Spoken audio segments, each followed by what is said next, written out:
अमृत की बूंद। गांव के कोने में एक पुराना पीपल का पेड़ था, जिसके नीचे बैठकर बूढ़े बाबा बच्चों को कहानियां सुनाया करते थे।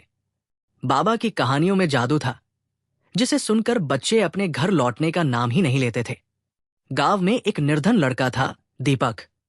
उसके माता पिता खेतों में मजदूरी करते थे, लेकिन घर में इतना पैसा नहीं था कि वो अच्छी पढ़ाई कर सके।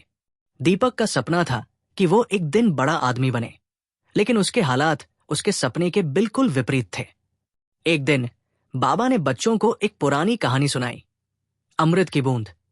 कहते हैं कि दुनिया के सबसे ऊंचे पहाड़ के शिखर पर एक गुफा है, जहां अमृत की एक बूंद रखी हुई है। जो कोई उसे पी ले, उसके सारे दुख दूर हो जाते हैं और वो अपनी किस्मत खुद बना सकता है, बाबा ने कहा। बाबा की बातों ने दीपक के मन में एक आग जला दी।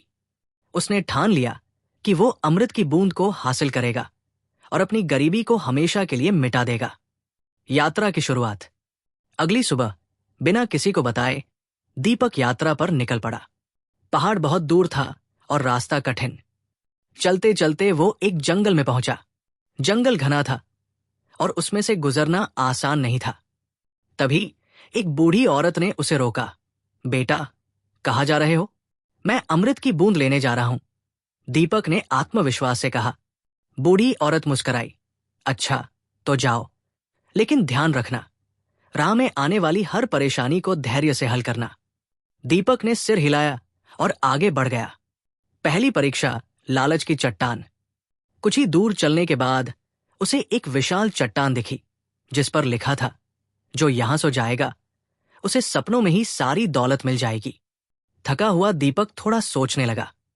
अगर वो यहां सो जाए और सपनों में ही दौलत पाले, तो उसे कठिन सफर करने की क्या जरूरत? लेकिन फिर उसे बाबा की बातें याद आई। सच्ची सफलता मेहनत से मिलती है, शॉर्टकट से नहीं। दीपक ने खुद को संभाला और आगे बढ़ गया। दूसरी परीक्षा, डर की नदी। आगे बढ़ते हुए वो एक तेज बहती नदी के पास पहुंचा। पानी इतना खतरनाक था कि उसमें गिरने से मौत तय थी। तभी नदी में से एक डरावनी आवाज आई, अगर आगे बढ़ोगे तो मौत मिलेगी, लौट जाओ। दीपक का दिल तेजी से धड़कने लगा, लेकिन उसने अपने डर पर काबू पाया और एक मजबूत लकड़ी के तने का सहारा लेकर नदी पार कर ली। तीसरी परीक्षा, आत्मा का आईना। नदी पार करने के बाद वो एक गुफा में पहुंचा, जहां एक आईना रखा था। जैसे ही उसने उसमें झांका, उसे अपना अक्स दिखा, लेकिन वो वैसा नहीं था जैसा वो खुद को जानता था। आईने में एक स्वार्थी, लालची और डरा हुआ लड़का दिख रहा था। आईने से आवाज आई, यदि तुम सच में अमृत की बूंद के लायक हो, तो खुद को पहचानो। दीपक समझ गया कि जब तक वो खुद को सुधार नहीं लेता, तब तक वो सच्ची सफलता हासिल नहीं कर सकता। उसने अपने अंदर झांका, अपनी गलतियों को स्वीकार किया और खुद को बेहतर बनाने की ठानी। जैसे ही उसने ऐसा किया, आईना गायब हो गया और गुफा का द्वार खुल गया। अमृत की बूंद। दीपक गुफा के अंदर पहुंचा, जहां अमृत की बूंद रखी थी। उसने धीरे से उसे उठाया और पिया। तभी एक चमत्कार हुआ।